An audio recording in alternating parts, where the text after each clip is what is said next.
Rebels attack, drivers protest, there are big shunts, incredible qualifying results, and Max Verstappen whinges and wins. G'day there, my name is James Baldwin, and welcome to another episode of Lakeside Drive's F1 podcast. In this episode, we review the Saudi Arabian Grand Prix.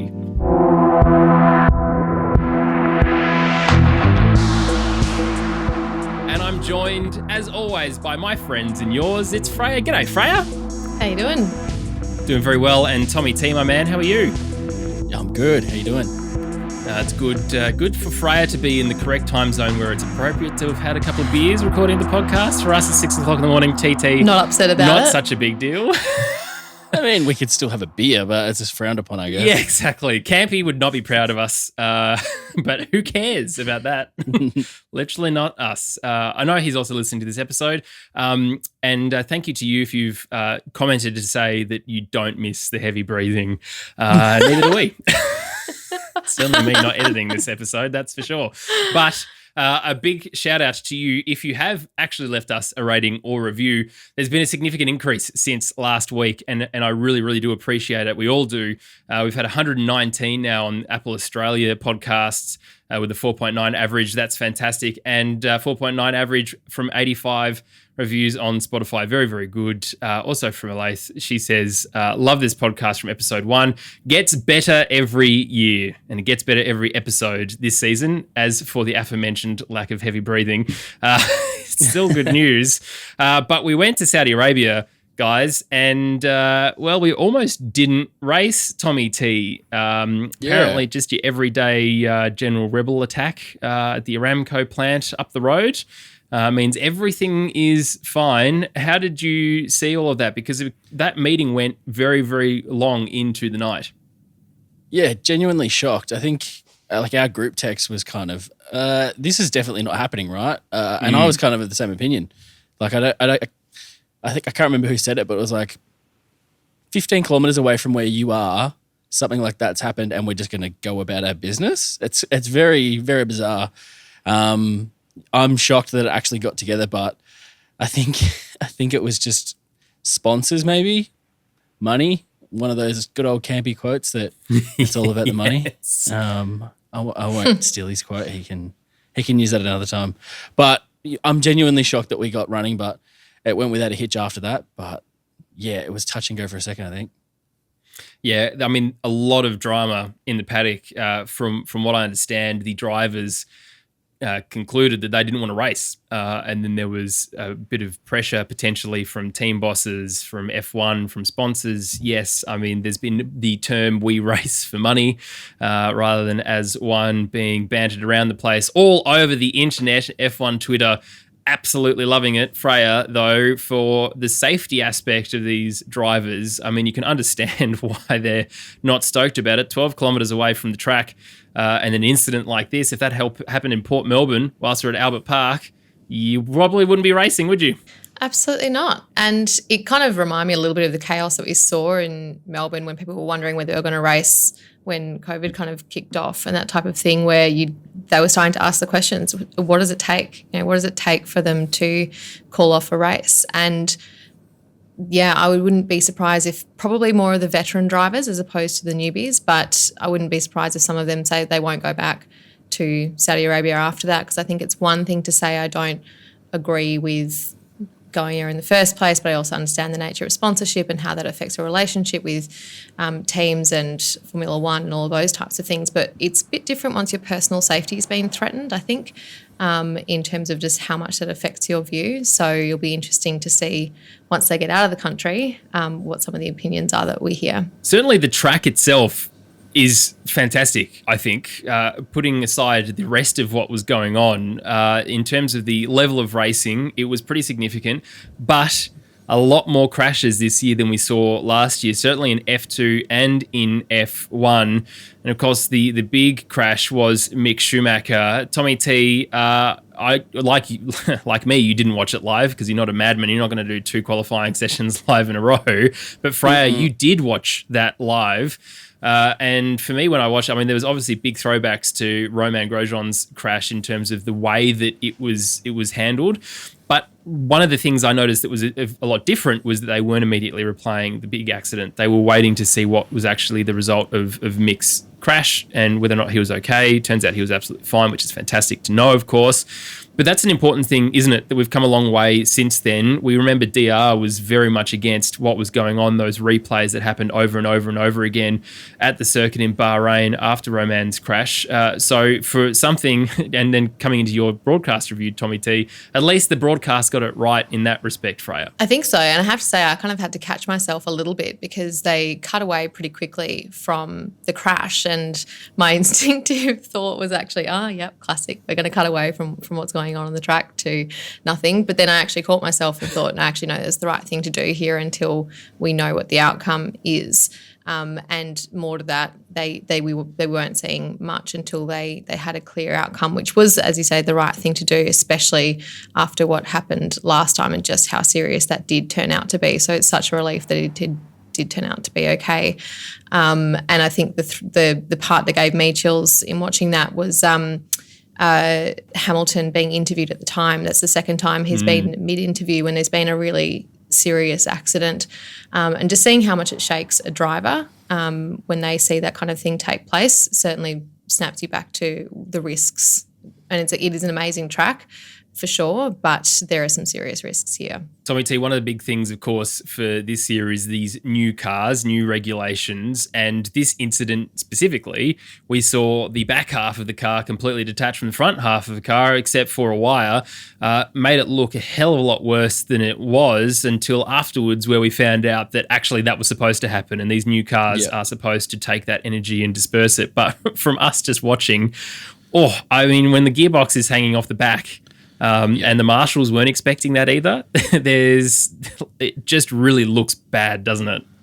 And I think it just shows that how far Formula One's come. Like if you think back 20, 30 years, you see a yard sale of that kind of just stuff everywhere. Everything was supposed to stay on the car 30 years ago. Now it's supposed to just disperse and kind of grab as much energy as it can and save the driver in the cockpit as much as possible. So it is confronting to see so much stuff spread so far and fly in the air and whatever, but we know now that that's the main thing, and we've seen how good the Halo's been in the last couple of years, and everything they're doing is making these cars much, much safer. It is still a very dangerous sport, and it's one of those unfortunate corners that didn't have extra protection. It was straight into concrete just because it was an unexpected area, but very glad that even still Mick was able to essentially walk away and go get checked in hospital and be back at the track for the race to watch on. So that's a big positive that we can all be happy with, that this sport is as safe as it possibly can be and only getting safer. Of course, Seb Vettel also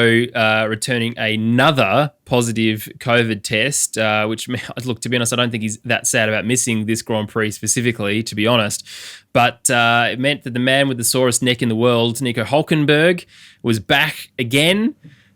I look happy to see him back, Freya, but it's not like the return where Racing Point were racy towards the front and he had a car that was, the pink Mercedes back in the day. This car, still an absolute dog, it seems, and really not being able to push towards the front.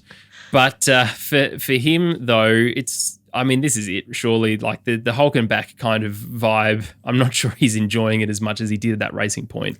No, I don't think so. And we heard that from JB in commentary today, kind of saying, I think this is one very tired and sore man, to be honest. Obviously the car is not performing where it needs to, but how fit is he as a racer as well? Kind of just wondering if it's a combination of both those things. Obviously we can get some idea as to how much of it is sitting with the car by seeing Stroll's performance, but at the same time, you've got to question how well he's able to perform at the moment. Well, look, I'm here for the memes. Hulkenberg back, Hulkenberg. It's all a big yes from me. Anyway, let's get into my favourite part of the podcast, Tommy T's television broadcast review. TT,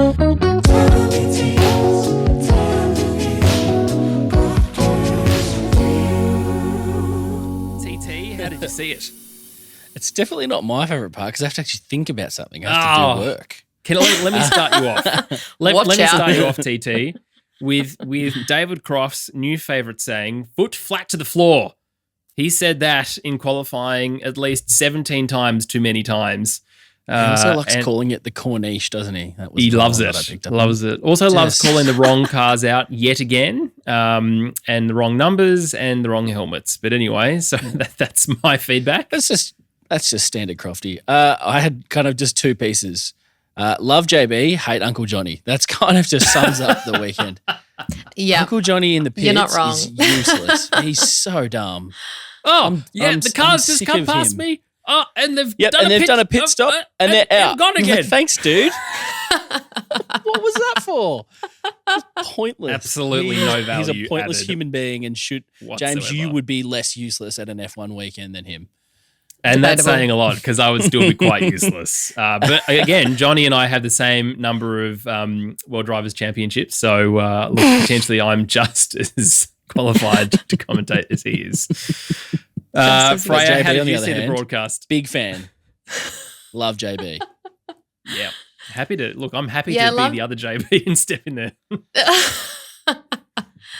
No, I love JB. He's just so cool, calm, and collected. Like, just nothing seems to faze him in a race. And when it comes to kind of reporting that back for people listening, and I love a bit of excitement in commentary, don't get me wrong. But at the same time, when he sees what's going on, he kind of just calls it as it is. It's very calm. He brings an element of just peace to the commentary when you're just hearing the wrong thing, crappy things coming out of Big Crofty. So more JB is definitely my take from broadcast.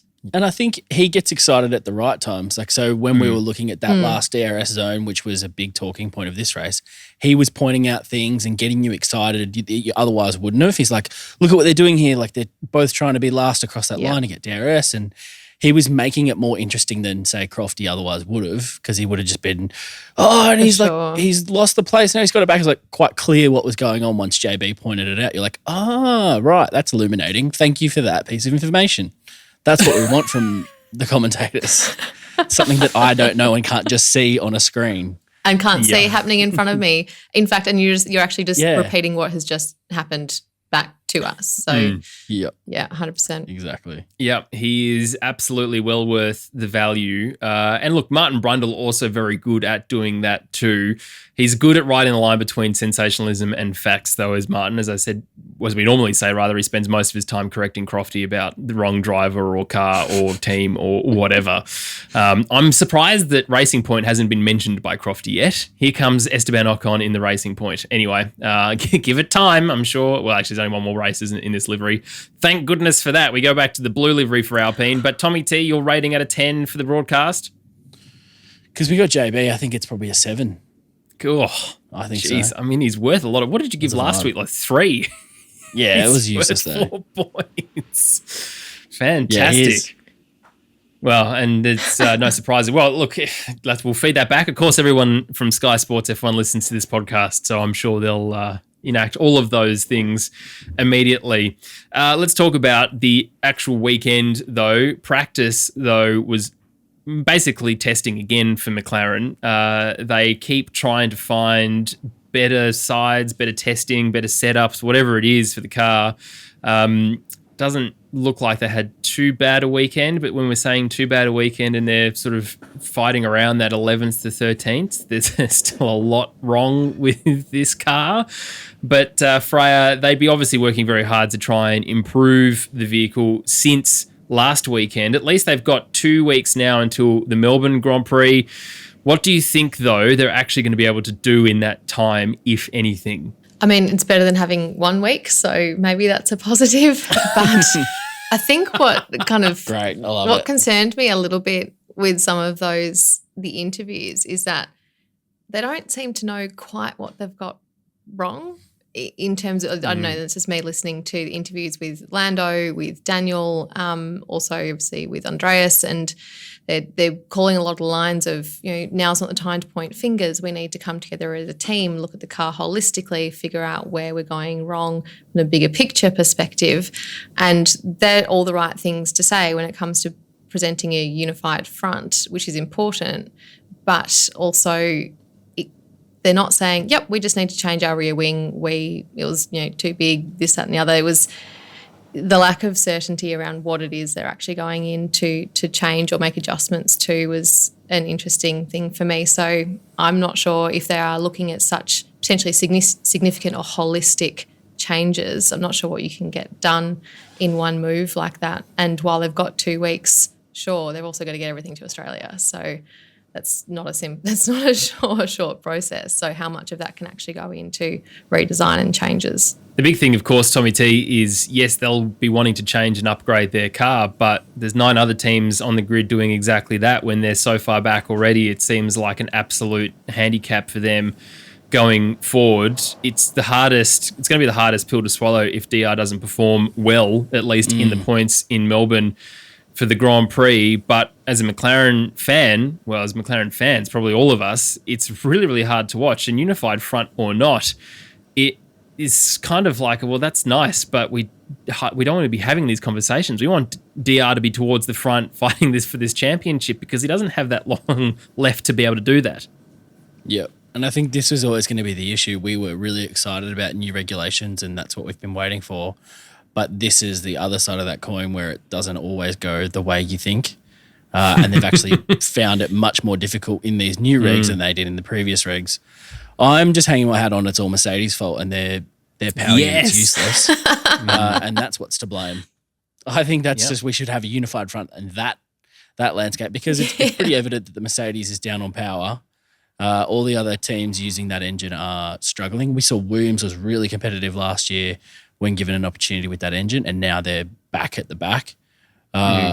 Whereas the Ferrari teams are cruising to the front. So I think it is a big power unit discrepancy. That's not all of McLaren's problems, but hey, we can give the lion's share, I think, to that, and then just hope that maybe it was just a desert problem. And that's the issues that McLaren have been having with overheating, and we'll get to Europe and we'll be all fine. That's kind of my optimistic take on this. Let's keep everything crossed for that, because we would bloody love to see it. Let's be perfectly honest. Let's talk about qualifying, because Sergio Perez, the first Mexican ever to put it on pole, an absolute stonking lap, out-qualifying Max Verstappen only for the second time as his teammate. But, I mean, Charles Leclerc put an absolutely incredible lap in, Freya, but to be beaten by what everyone would call the second driver at Red Bull must have hurt him. But goodness me, the joy. And you could just imagine Checo's dad absolutely losing his mind in a positive way wherever he was watching in the world. Absolutely. And you could hear in Charles's reaction, just gutted to be pipped at the post like that. And yeah, it was Perez, not Verstappen, which is an interesting one. And I think Perez almost seemed to be a little bit shocked by himself in his performance, kind of saying I could do that a million times over and I still wouldn't be able to put it together in the way that I did in the moment then, which is just fantastic. I was absolutely here for it. And yeah, I wish we'd had a dash cam on his dad at the time so that we could all get around his reactions. I was lucky enough to be watching it with actually found one other person to watch Collie with us, and he was Mexican and was pretty excited about it. New to the sport, but still excited nonetheless. So that was cool to see. So I had some sort of, there in spirit Mexican support. What a time to come to the sport. That's very, very good by them. But Tommy T, Max just couldn't quite get it together. He seemed like the balance of the car was all over the place. He doesn't, obviously he walked away with the win this weekend, but this is not the Max Verstappen overall collectively that we've seen in the last couple of years. He's a lot more, I'm going to say whingy, because it just seems if you're the defending World Drivers' Championship, you're now get to be the whingiest person on the grid. You should. But he seems the whingiest. Maybe we're just playing all the radio, and he was always like that. But the balance obviously wasn't a big success for him in qualifying. He got it together for the race, which is good. But for Checo, obviously setting up his own car still, we would hope. He's really found his groove in that Red Bull team. And as we said last weekend, there'd be absolutely no reason now for Red Bull to be even considering anybody else where he's fighting towards the front. Quality result like that, it's unfortunate. We'll get to, of course, where he came in the race. But for Red Bull to be so close to Ferrari and more powerful than Ferrari down the straight with a better power unit, and suffering a little bit in the corners from the lack of downforce or the being sucked to the ground. It's almost the inverse of what we saw last year with Mercedes and Red Bull in the other way around. So it's sort of new territory for them in a lot of ways, but Max really trying his best to make it work and not necessarily collecting it for qualifying. I think it comes down to him being comfortable in the car. I think he's had the last 5-6 years so comfortable with the setup of that car. He has been the driver since Daniel left, getting the car exactly his way. It's almost started back to neutral, and this is only the second race. And him and Sergio are pulling the cars in two different directions within their driving styles, and it's kind of still in the middle somewhere. And it's worked for Sergio this week, but it worked for Max in the race. So I think we're just seeing the evolution of this car being developed towards a Max style, and he'll be able to absolutely fine-tune that. It's just a comfort thing. He could rely on those last 2 years of Red Bull car doing exactly what he wanted, basically, because it was built for him. It's not yet. It's still just this new product that they're trying to adapt. So I would put it down to that mostly, and Sergio just set it up better for quali, and Max set it up for the race. Alpine were looking pretty strong in qualifying as well. Ocon in 5th and Alonso in 7th, faster than the Mercedes overall as a car. We'll get to Lewis Hamilton's quali in just a moment. But for these guys, they really are still, though, Freya, in no man's land in a lot of ways. The Ferrari fight up the front with Red Bull is a big thing. Mercedes, yes, are kind of there, but potentially Alpine are the biggest contender against Mercedes for that third position. Certainly McLaren aren't, but they're probably not as fast as they want to be compared to that Ferrari power unit. Well, if they stop racing each other, they might be a bit faster and actually figure out what their game plan is as a team. Then, yeah, absolutely, they'd be up there fighting for 3rd potentially. It's pretty unexpected, certainly for me. And I think, we don't talk about it enough during the race, perhaps more so today than we have previously because of that action between their two drivers. But they do seem to slip between the cracks a little bit, just kind of off doing their own thing, and we don't really talk about them. And then all of a sudden they come through every now and then with some good results. But they seem to be doing better than anyone expected this year. It'll be just interesting to see if they can get their act together when it comes to how they both actually approach their race. And I think from a team communication perspective, we'll talk about them, but from a team communication perspective, they've got to get that sorted. Otherwise, they're not going to maximise that potential, which is there. And we saw it in qualifying, we saw it in the race, but they're going to have to get their act together on that front. Yeah, Alonso exited the car smacking his helmet in absolute frustration. We haven't seen that from Fernando for a while, so it would have been interesting to be in the team debriefing room, that is for sure. The biggest surprise, though, to everyone was Lewis Hamilton being knocked out in Q1, 16th for him. Tommy T, did he even want to go racing there? Was he just half turning up? I don't know. They said he tried something different setup-wise in qualifying and it didn't come off. And it was even discussed that because it was so bad, would they start for the pit lane to try and rectify those mistakes? But turns out he actually just set up the car more for racing on today, but very shocking to see him, and he was shocked as well, I think, when he crossed the line, that he actually didn't have enough pace because he felt like he was doing really well. But it's just like that sometimes. We just haven't seen it from Lewis in such a long time. He usually doesn't make those kind of mistakes, and when he does, he can still somehow pull it out of the bag. And he was only just pipped at the end, I think, was it by Stroll or someone at the very last moment, crossed the line and pushed him down. So I don't think we'll see it a lot from Hamilton. I think he'll pull it together because we can see that car does have the potential where George put it, I think, in 6th or 7th.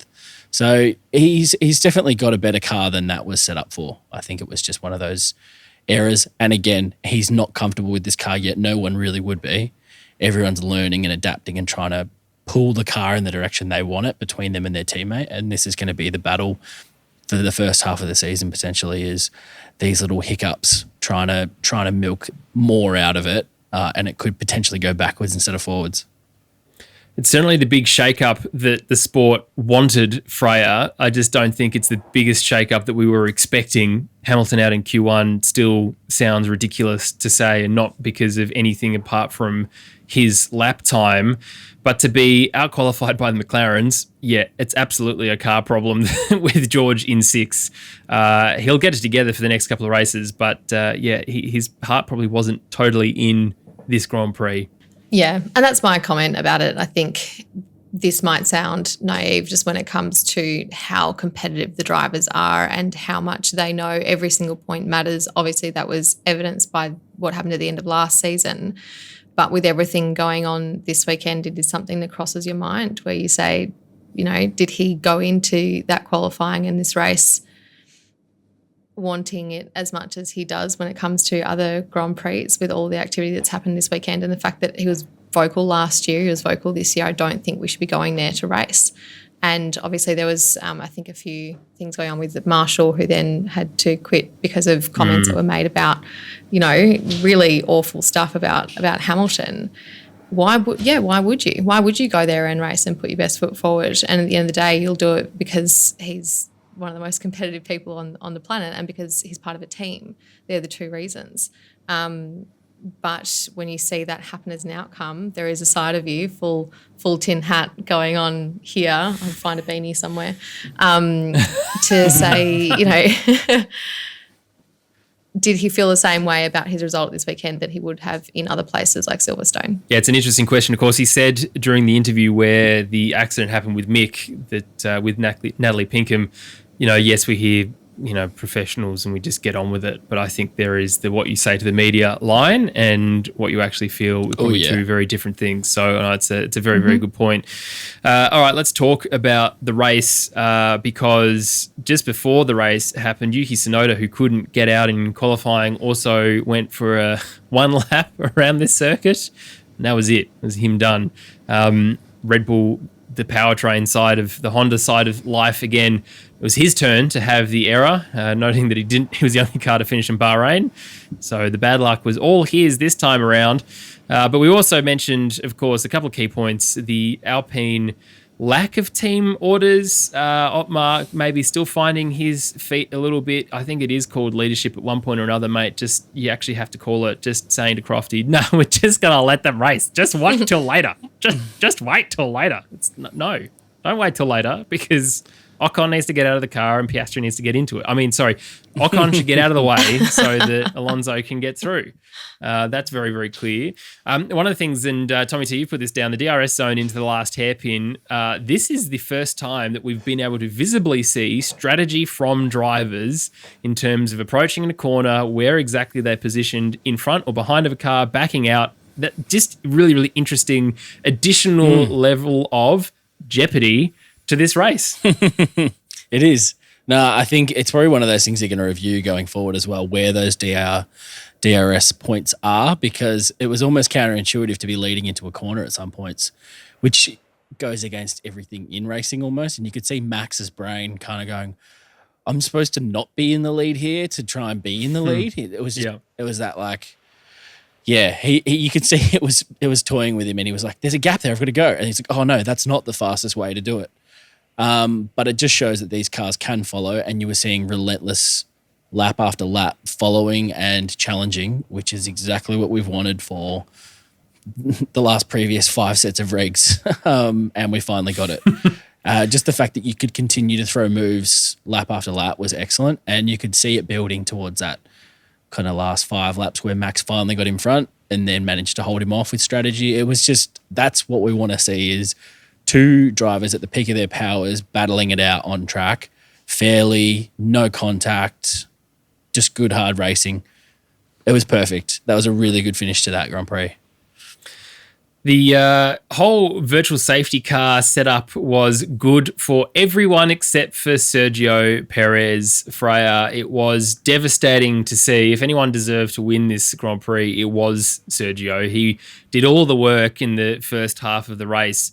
It was a great pit stop by Red Bull, of course. And then along comes a certain person who's very good at getting into the wall at certain times in a race that potentially might have dramatic effects for the person in the front.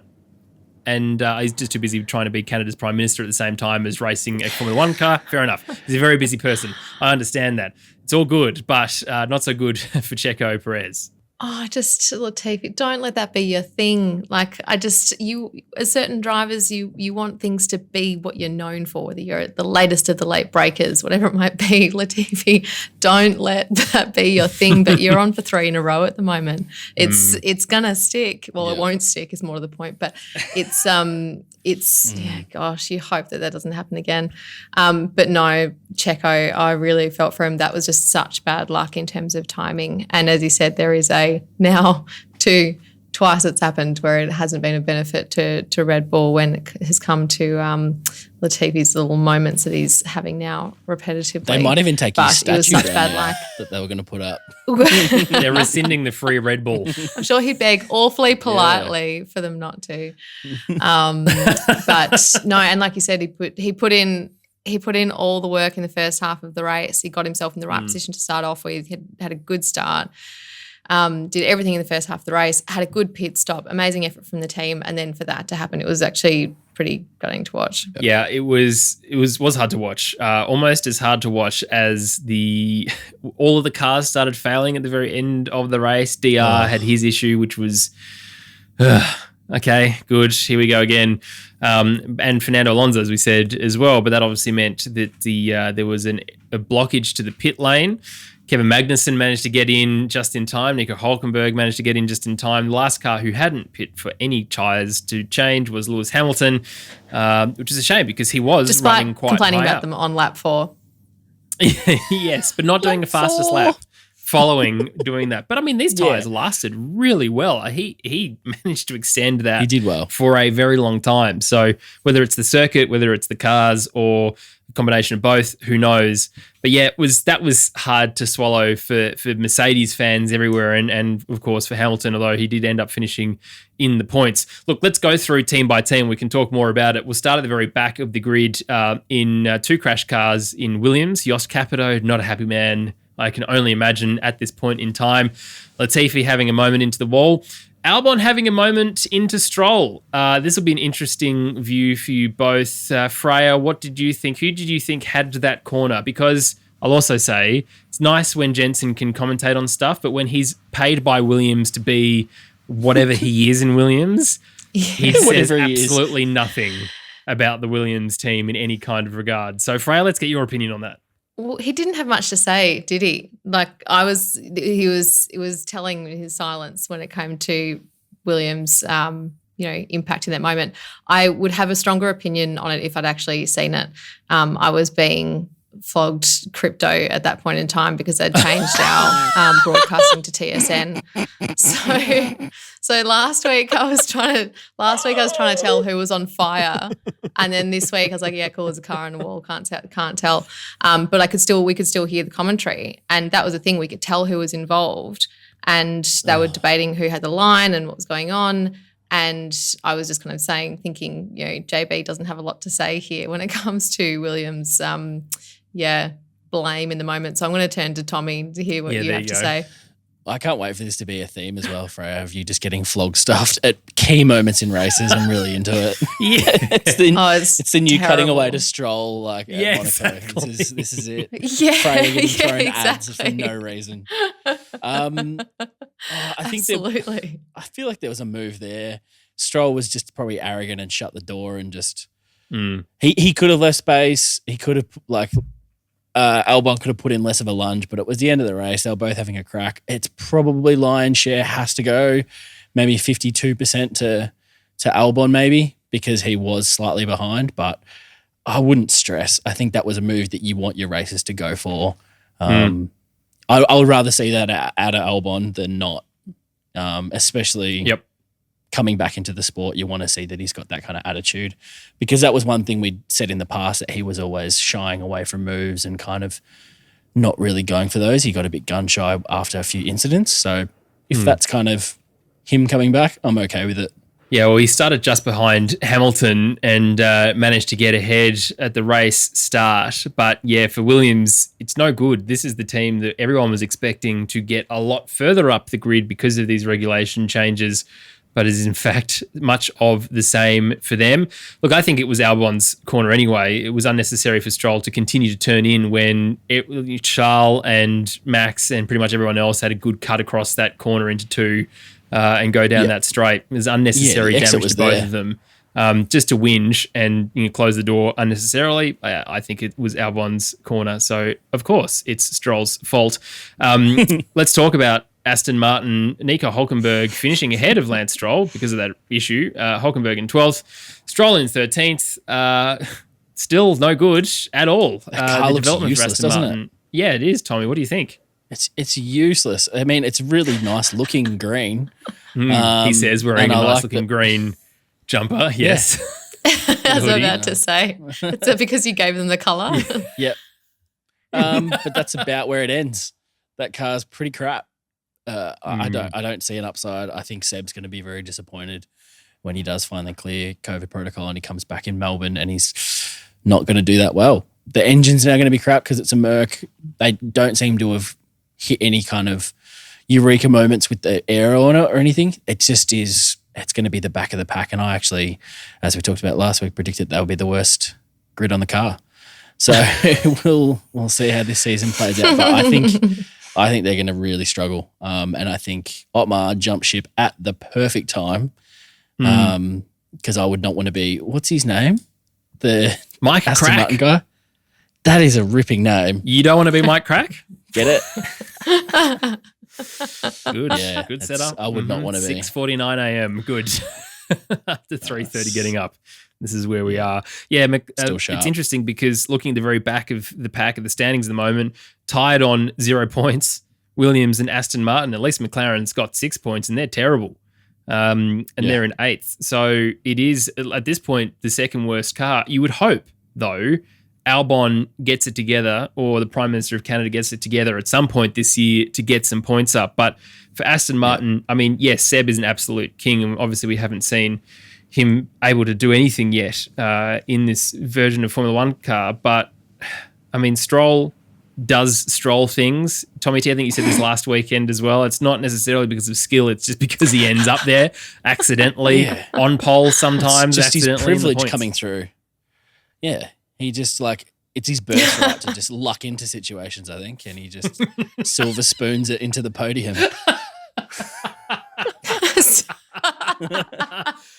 That is very good by you. Silver spooning it into situations. That's great. Let's talk about Alfa Romeo. Freya is very sad for Valtteri, an issue because otherwise he was performing exceptionally well. He's looking a lot happier. I said this to you in a message during the race. He's looking much, much happier. He qualified in 8th, qualified in 6th last weekend. The car obviously is incredibly quick because of that Ferrari power unit. Zhou Guanyu had a bit of an issue though. He had a penalty and then he didn't serve the penalty, which was very odd, and he got given a drive-through penalty. I need to go back and look at that again because that just seems very, very bizarre. But for Valtteri, he just seems so comfortable and happy in this team. His driving style is incredibly smooth, how he's on the grid, how he is watching Lewis jump off the driver parade truck, all of those things. I think it's just a happy place for him and we are here for it, aren't we? Oh, absolutely. And it is really nice to watch. I wonder if there's just a certain freedom there where he just gets to go and race. Like it's none of this, James here. Like it just... You just get to listen and watch him race. You get to listen to him speak so positively and obviously enjoy where he's at. And like you said, though, it's everywhere. It's off the track. It's when he's interacting with other drivers. When he's racing, he just seems to be in a much happier position. And I just wonder if part of it comes with just a freedom of being able to go out and go fast and not be worried about having somebody, call team orders when you're either having a good time and doing pretty well or not sure if you can do better. It's just not that concern of being interrupted. For Joe, it was troubling at the start. DR had a good start and then he nearly got taken out, and then I think he was quite lucky, quite frankly, not to hunt DR all the way over into Stroll completely. So I think he'll have a few things to think about there. when it comes to those situations. But yeah, from Bottas, I'm just loving watching him at Alpha. Yeah, as adopted Australian Tommy T, he does look happier. We are happier, therefore, as a result. And it's not the huge demotion down the back of the grid that we saw Kimi Räikkönen go from Ferrari to Alpha. Of course, that was because the Ferrari power unit magically got slower than it was the year before when Charles Leclerc was racing in the South. Anyway, who knows why that happened. But for him, it's good news, and they're really pushing this car forward and developing. But again, as Freya said, I mean, he's the lead driver now, so everything is about Valtteri in this team. Yep. But he seems to just, I don't know, we don't get to see much of that team, but it has an aura of just calm and professional. There doesn't seem to be any hecticness and politics kind of going on. It just seems to be like, we're a good race team. We all get along. We're here to do a good job and kind of continue on. There's no extra, which I think Bottas is him really. He never really liked that stuff. He shied away from that kind of stuff and just wanted to be there to race. So it's kind of fitting him to a T. I don't think you're going to get much out of Joe in that respect either. He seems like quite a professional and just wants to do a good job. So good driver pairing from that aspect of it with all the extra stuff. But yeah, I think Joe was fine. I think he hasn't disappointed so far, I think you could say. Like, he's been as we'd expect. But I think if you're going to see Bottas do so well, you're going to want to see Joe do similar in qualifying, and maybe like we expected Yuki maybe to do better than the other two rookies last year. You're kind of expecting the same thing out of Joe because he does have better machinery. So the time will come where he'll have to do that and get closer to Bottas. Yep. But for now, I think he's doing a great job adapting as best he can. I think the main comparison for us would be Mick Schumacher in the Haas against Joe. And because similar sort of, same power unit, similar team, coming from the back towards the front, and similar age in drivers as well. But yeah, for Joe, with the incident with DR Freya, I wonder if there was just too much going on. There was anti-stall happening. His car wasn't happy, and he was maybe trying to problem solve at the same time as drive. And that's one of the things, obviously, you get better at the longer you race in Formula One. I think that comes from experience. Yeah, well, compared to a Formula 2 car. Yeah, exactly. He just doesn't have experience in those moments. And so that's something that, like I said, he'll go back and look at and say, right, when you've got this amount going on, what do I prioritize in terms of where my attention goes? Because that's what all of these things come down to, because you can only kind of focus your attention on any one thing. And you'd hope that that's also something that that VB would be able to give him guidance on as well, and say, here's how you navigate out of those situations without either, not leaving enough space for people or whatever it might have been in that moment. There was a lot happening. And I think, that's just going to come down to experience. We'll get back to the Saudi Arabian Grand Prix review in just a moment, but I just wanted to say a massive thank you to those of you who have left a rating or review since our last episode. As I said last week, we are a podcast of fans just like you. We aren't supported by advertising, and we don't hide behind a paywall. And to continue to do that, we would love for your support, especially in the US. We know we've got some amazing people all over the place in the United States, and we want to try and get the word out to more. So if you've got a US friend, no matter where you live in the world, please share this podcast with them if they like Formula One or even Drive to Survive. And let's be honest, who doesn't like that? Well, a massive thank you to you again. Let's get back to the show.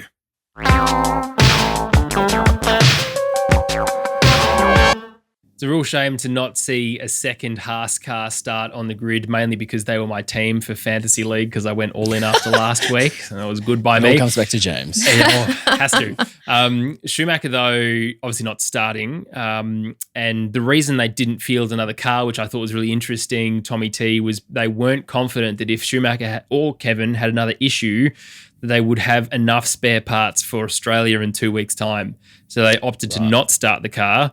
In preparation for them to crash. I don't know how I feel about that. I mean, Schumacher's second year here and it's the second time he's crashed, so maybe there is something to it. But Magnussen finishing in 9th, he had a very good scrap with Lewis as well. He's got to be feeling pretty good, although he would also probably be the second sorest neck in the world right now because he still hasn't been training to have this level of G-forces, right? So, as I think I said last week, obviously we've got 2 weeks now between now and the Australian Grand Prix, which is good. More training for him. I wonder when he finally reaches his peak performance-wise, as in body-wise, how that starts showing in how he's driving this car, because the Haas is clearly very good. And Mick at that point was a similar time to K-Mag as well. I mean, he qualified in 14th after punting it into the wall. So, not a terrible time. Wasn't the slowest at all. But for Haas generally, Gunther Steiner would be feeling pretty happy, I think, Tommy T. And K-Mag is only getting better and better and better, and especially considering he's never raced at this circuit before. I'm interested to see what happy Gunther looks like, because I don't think we've actually got to see it. How does it manifest into what we see on Drive to Survive next year as a happy guy? Because we've only seen him just angry at idiots and morons and whatever he'd call them, wankers. But so that'll be interesting to see. But yeah, I don't think you can complain. I think K-Mag's done an excellent job for someone thrown in. I think they said 11 days before we tested. So that's pretty incredible. And then to go through 2 back-to-back weekends straight after testing as well, that has got to be some fatigue, and like he will be a sore guy, because at least Hulkenberg's kind of come in and just had to do 2 race weekends. He hasn't had to do a full slog of testing and do all of the seat fitting and like get amalgamated to the team. He's just kind of rolled in as a super sub, like he said, and just raced. Whereas I think K-Mag will be like, okay, this last month and a bit is caught up. I need this 2 weeks to recuperate and reset for Australia, because it would be insane the amount of like G-force going through that neck. I don't even know what that would feel like, to have your neck feeling like it's about to fall off. I think he posted something earlier today or yesterday just saying how sore his neck is. Because you see Daniel Ricciardo, he's a skinny guy and he's got this just monster neck that's as wide as his head. It's something that we just can't comprehend, how much G-force it goes through that, and what that would feel like to have your head feeling like it's going to fall off. Yeah, and especially out of this track, which is got the most corners in the circuit, the second longest. I mean, it's corners. Well, you probably corners, you'd feel it with corners, the G-forces. Yeah. Let's be honest. Freya, for you though, K-Mag, I mean, is still bringing joy. You also said to me earlier in the race weekend when they both arrived, the photos of K-Mag and Mick Schumacher arriving at the track, I think on Thursday or Friday, you were like, this brings me just undeniable joy, and I don't know why. Have you figured that out yet? No, I haven't. Who needs to analyse feelings? That's a silly thing to do. No, it sounds like a silly probably profession. goes back to what I was saying last. Yeah, stupid. Kind of goes back to what I was saying last week. I think in that it's just a pairing that makes a lot of sense for both of them. You've got somebody who is got a more experienced driver to learn from. They both seem to feel really privileged and excited to be there, and again, that's just a pleasure to watch as a fan, because it is pretty aggravating watching somebody who has that sense of entitlement in terms of their place in both the sport and at the top tier of this sport. So I think I'm just enjoying watching somebody race who just absolutely loves racing and is giving it a red hot crack. Like it's second week back and he's finished in the points twice. Like that's amazing. And sure, it's a different car and we all know that. But you can't deny that racecraft has something to do with it as well. And we saw him going with Hamilton today. He knows how to perform under pressure as well. And again, I'm just really enjoying watching him race again. And also with Mick as well. I think it's a good pairing. It was a shame that we didn't get to kind of see them obviously both go out today. Yes, and of course, being the American team for next year, they're going to have 3 home races probably, certainly 2. Las Vegas is apparently the 3rd US Grand Prix. Anyway, we'll see what falls out. That's just reports, but that hasn't been confirmed yet. Apparently, someone said that Las Vegas is already starting to sell tickets. Anyway, that sounds like a very Las Vegas thing. That doesn't surprise me. Yeah, but for them, it's important though. Obviously, we know Drive to Survive, big in the US. This is the US team. Okay, they've lost the Russian influence now, which is a good thing for them to be able to be that team and for them to be fighting in the points. I imagine if Schumacher didn't crash out and he was also performing, that he would absolutely as well be fighting for those points positions. This is the team that Gene Haas has been wanting for a long time. There's no random non-existent energy drink sponsor. This is just his money and Gunther and Mick in an Aldi catalogue from last Did year. he That's buy all in that's happening. Did he buy in back again at a good time? He got in at a low. They were the worst team last year.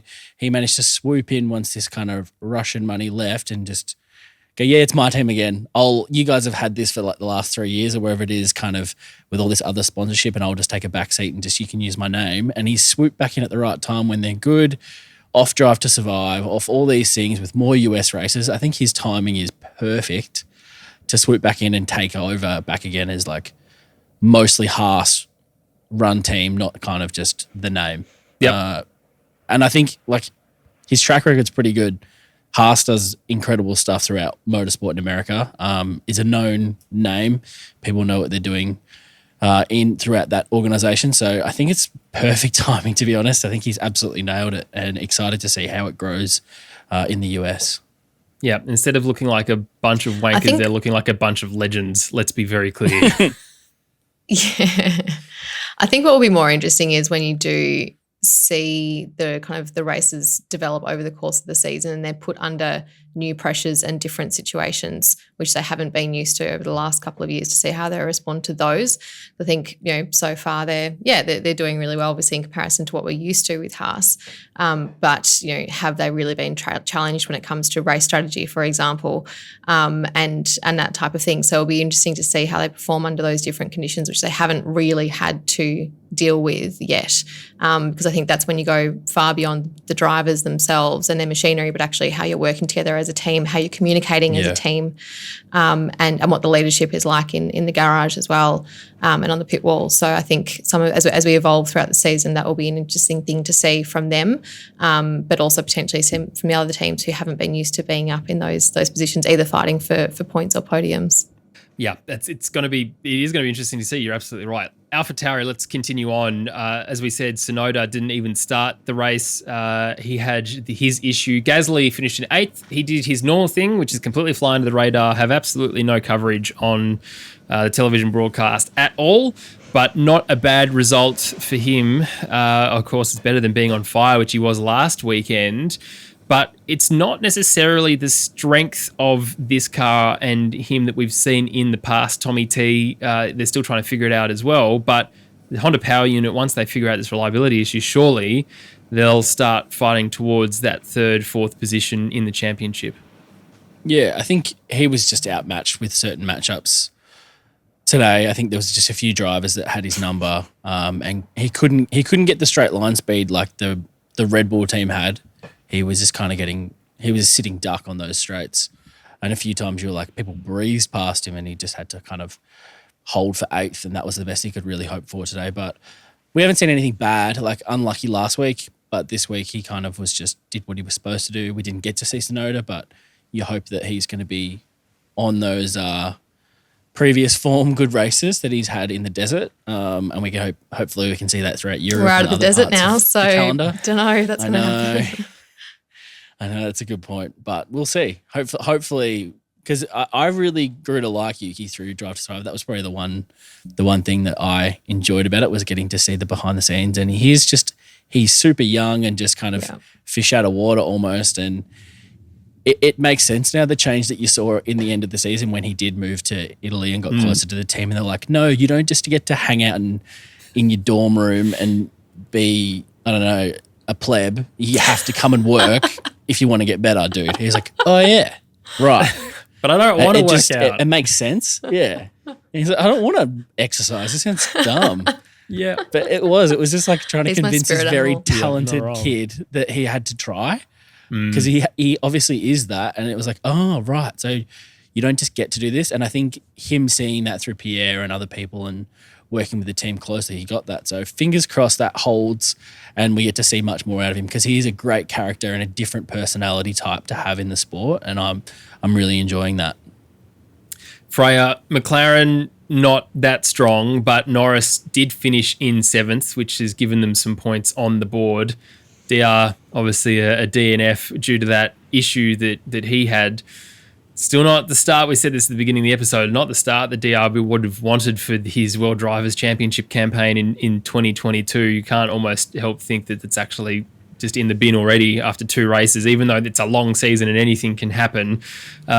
For these guys, though, they were starting to fight a little bit towards the mid-pack. He did have some good scraps, Daniel, with some drivers, with the Alpines as well, and potentially, it's just how the race played out, virtual safety cars, etc., which is why they ended up where they ended up. But there will be some positives to take away from this weekend, I think, in terms of how he was fighting in that mid-pack. I think there will be, and you just want to see them constantly stepping forward every weekend. If they hadn't moved up the pack a little bit this weekend, that would have been problematic. If we don't see it again when they go to Australia, that will be problematic. It's kind of that, momentum in the right direction every single time they race that you want to see from both of them. And like you said, for McLaren, it was good to see with Norris finishing in the points because it suggests that it is there. But not the start that you want for Ricciardo. And it was just, especially when we saw the replay and you're just watching somebody just lose complete power out in the middle of the track. It was so dangerous where he was as well. Yeah. Kind of just hoping that all of their other protocols do kick into place and work as they need to make sure everybody else knows what's ahead of them at the time. That was that gave me shivers kind of thinking about when you just know, again, to use Tommy's phrase, ducks. There's just ducks on the track everywhere, sitting ducks out there. But, as a McLaren fan, it's just got to keep the hope alive, I think, that we keep improving every weekend. There were some nice moments, but, it's not the strong performance that you wanted to see at the start of the season. I'm going to jump to a fantasy name because I also had this thought. It's Google Chrome Wheels drives like Internet Explorer at ET. Yes, you're absolutely right. Wow, that is what has happened with McLaren.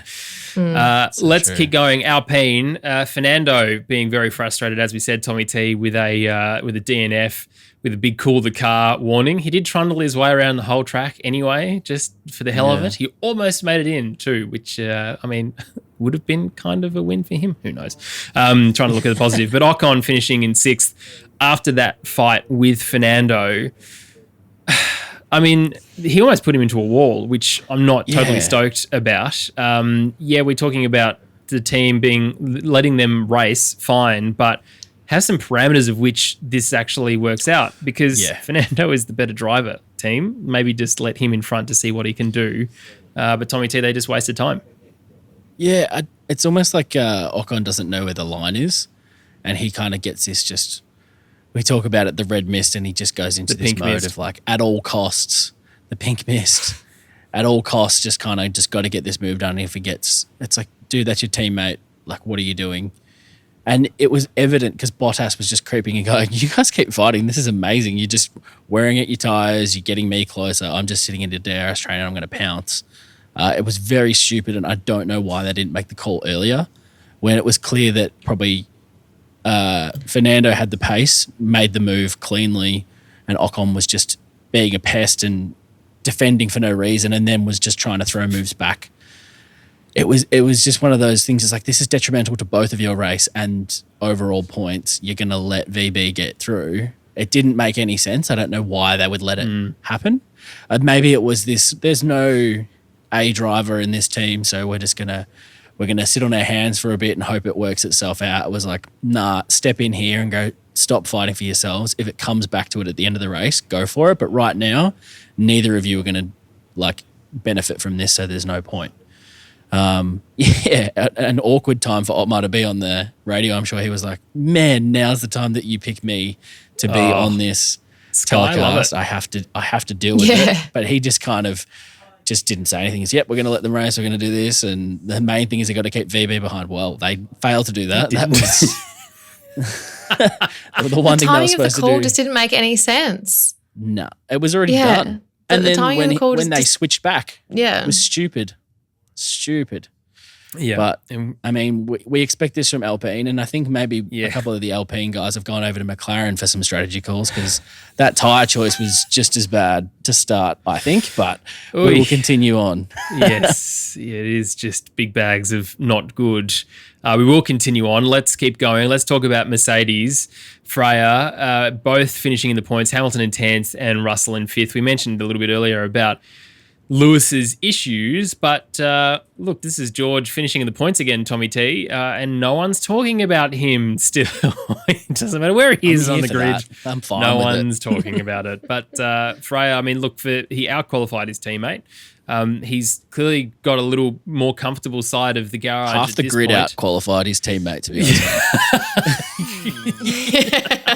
Okay, fair enough. He qualified in 6th though and finished in 5th, so he moved ahead at least once, 1 point. But for you, Freya, how do you see Mercedes? Because they are really just what I think McLaren were last year. The potential of a podium is there, but they have to work exceptionally hard and hope for other teams to fall away for them to get it. Well, that's the thing. You can kind of say, Hamilton qualified 16th, finished 10th, but then a quarter of the field didn't finish. So, yeah, he did work hard to get there. And it was kind of amazing, again, having complained about tyres on lap 4, then as good as potentially could have done a whole race without pitting. Yep. Is kind of amazing. So, yeah, he did have to work to get there, but like I said, half the grid dropped away. But, I mean, it was interesting with Russell because he outperformed Hamilton. How hard did he have to work for it? Not as hard perhaps in other situations as he will have to. It will be interesting to see how he goes about it in that car. But it's, I don't know, I don't think this is one of those situations where I don't think the result necessarily tells the whole story when it comes to his racecraft. And he was kind of in the right place at the right time, which, to be fair, is all you have to be. That was Lewis last weekend. He stuck it out. He ended up on the podium. And if there had been another incident with anybody, other vehicles, he could potentially have ended up on a podium as well, depending on what happened. And that can be, almost a bit of a recipe for success there as well. Just finish the race and you might actually end up on a podium. So this week was a funny one where I just don't think that the final results really tell the whole story. But that Merc still obviously has work to do. And I'll see how interesting to see how they both respond to whatever upgrades and whatnot they bring to Australia. Let's talk about Ferrari, Tommy T. Sainz still very frustrated. Can't get that gap closed to Charles Leclerc, but Charles Leclerc is absolutely stonking it and currently leading the championship still, which is great for Ferrari, of course, but a second and third place for them. The Tifosi will still be quite happy. Pipped, of course, in the second to last lap, which is a shame, but the racing was good. Charles against Max is a real big yes for me because obviously this new generation of cars means they can continue to have a crack at each other lap after lap after lap after lap. Saw it last weekend, happened this weekend. Will this just be the narrative for the year, do you think? It could be until something develops and then it becomes harder to pass again. And this is what teams will do. So not only do they want to pass easy, but they want to make it harder for people to pass them. So I wouldn't get ahead of ourselves and it'll change again. It always does. Everyone finds a competitive advantage. But you're right. Leclerc has been on. He looks super comfortable in that car. He looks relaxed. He doesn't look like he's stressed out. Like he's not Monaco Leclerc that's frantic and making stupid mistakes. He looks so cool, calm, collected. Those moves when he let Max through and then just proceeded to overtake again, like that is very mature kind of driving. He wasn't irrational and erratic. But yeah, I think it seems like, I mean, it's so early to call, but they are the team to beat. They do have the best package so far. They have the best driver pairing, in my opinion. And I think if Sainz can find that extra little bit and kind of develop the car more in his direction, I think you're going to see them competing against each other more than they're going to be competing against Red Bull more often. It's going to be the two Ferraris and Verstappen in the top three like it was the two Mercedes and Verstappen. I think that's going to be the new norm for sure. Yeah, I think you're right. Ferrari are looking pretty good, Freya. I mean, if Red Bull sort out their reliability issues, potentially they're not looking like the best package, but still they are. Even if they're finishing in second and third, the consistency, though, is there, which is obviously very important. I mean, we're only second race in, of course, and yes, we've been in the desert, so we'll see what happens as we go around the world. But I still feel for Carlos Sainz. I feel like you're probably similar to me. You want him to be up ahead of Charles. I do. Carlos, he's my guy. I don't know. I like him, and I want to see him be successful. And like you said, Tommy, I do wonder if he's kind of got the car where he needs to for his own driving style, which Charles seems to have really got down pat now. But I think it's a real shift in what we're seeing from Charles in terms of his approach. As you said, he's much calmer, and he seems to be thinking one move ahead, which I'm not sure we've really seen from him before. So to me, for him, this is a serious evolution in his racecraft and racing ability, which means that if he faces challenges at any one of these tracks, he's starting to have a bit more confidence in the decision-making that he has in the moment, as well as that mindset when it comes to being able to focus under that intense racing pressure. So I think you're starting to see what you need to for a seriously high performer in sport. With that said, I would really like to see the same from Sainz, and would hope that he's going to have a few wins over him. And I think the person who will get in the way of that potentially will be, a Checo Verstappen move, because they do work well as a team. And I think, again, that's something that we haven't been able to see yet from Mercedes. We've seen a snippet of it from Ferrari last week. But again, they didn't really have to do it because neither of the Red Bulls finished. So we'll see how they manage to evolve when it comes to being able to work together to defend and to get the podiums. But I think that the biggest danger to them will be the fact that we know that Verstappen and Perez can do that collectively. They have those shared goals, and we know that they can work together to achieve an outcome. Yeah, Tommy T, it's interesting, isn't it? I think the shared outcome, and I think you're right in terms of best driver pairing with Ferrari, but we know that Checo is going to support Max and Red Bull in every absolute way that he can. And his pole position this weekend shows that he has the pace to be able to win a couple of races this year as well.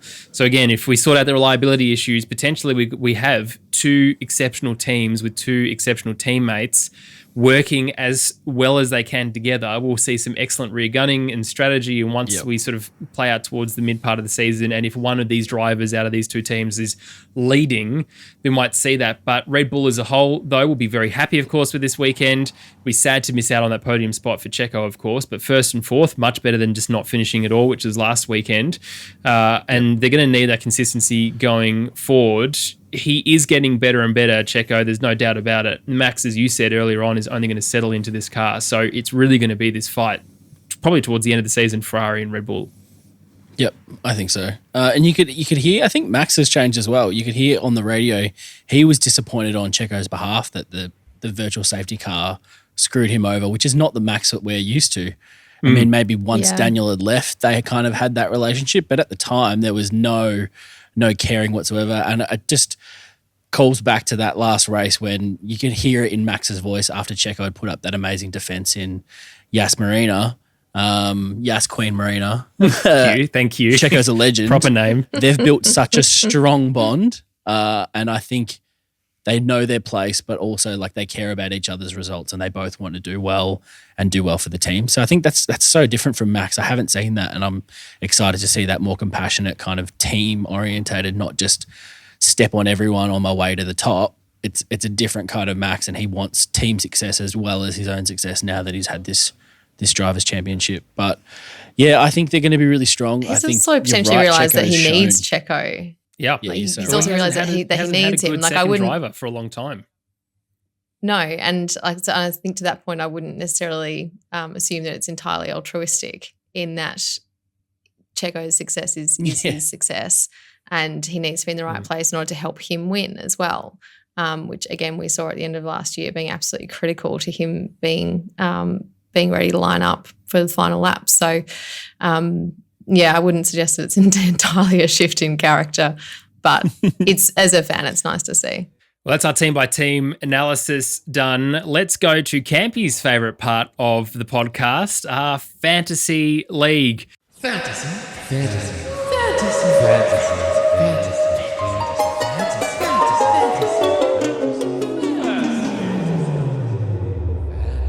Fantasy names. There are 137 of you in the league now, which means there are so many good names. Look, keep changing them. As I said, there are prizes rather to be won at the end of the season. I'm not going to read out all of them because they're just too fantastic, but I will read out some of them here. I'm bringing Hulkenberg back, Will D. This is great. Munnis has got a good one here. You're not winning any prizes, Munnis. Stop it. Bed, Bath and Sonoda. All signs point to a Ferrari WDC. Drew H. Nico Hulkenberg. Damien C. You have to say it like that. It was written like that, yeah. Yeah, it was written like that too. Slower than a Williams. Dennis, yeah, you're not wrong. Bottas kicking Russell. Rory N. Very good. Honda, the power of Campy's smoky bin. Joshua T. Hulkenberg the third. Josh C. Yes. Cool guys don't look at explosions. Harrison said. Hearth Queen, that's very good too. Like Yarth Queen Marina. Surely McLaren is still sandbagging. Zach G, I agree. We're just waiting for the absolute domination from the other half. Force Alpindia, I like that. Kareem K. Slipstream Headbanger, Krish F. Yes, absolutely. Campy for Prime Minister, Harrison P. No, incorrect answer. Where's Wally has entered the chat, Haley H. Oligarch Finance Racing, Paul W. I'm only reading that out, mate, because I know you can't actually change that in the chat. You've posted it in our Discord, so thank you for doing that. Addy T, I've mentioned this before. Google Chrome wheels drives like Internet Explorer. Latifi for President, Josh D. Absolutely. Why are we still racing here? Great question, Josh L. Live from the Red Bull Garage, that's you, Freya. Again, no points. Not struggling on Perpoise, Destiny W, and my favourite, Lydia, you won last year and you're pretty much on point for winning this year already on the shag, Lydia S. Here's where we stand. And not very well. Munnis is in 8th, very annoyingly. TT, you're next on 33rd.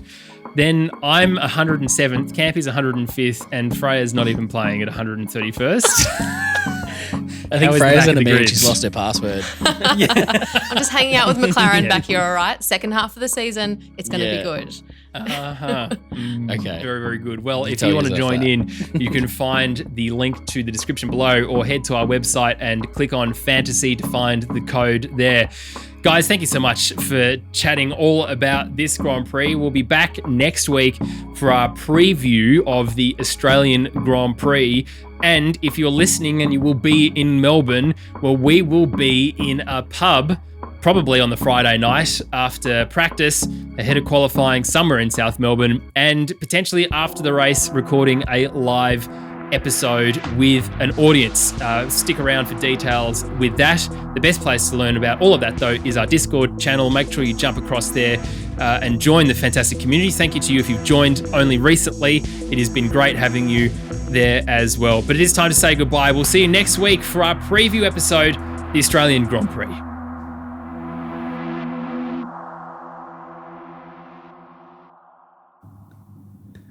$3:30. Just came in and watched. Me too. It's really gross. I just took half an hour to get from the bedroom to the couch, and also made myself operate a motor vehicle, so it's a little more precarious. A Golf. Stupid people who drive Golfs.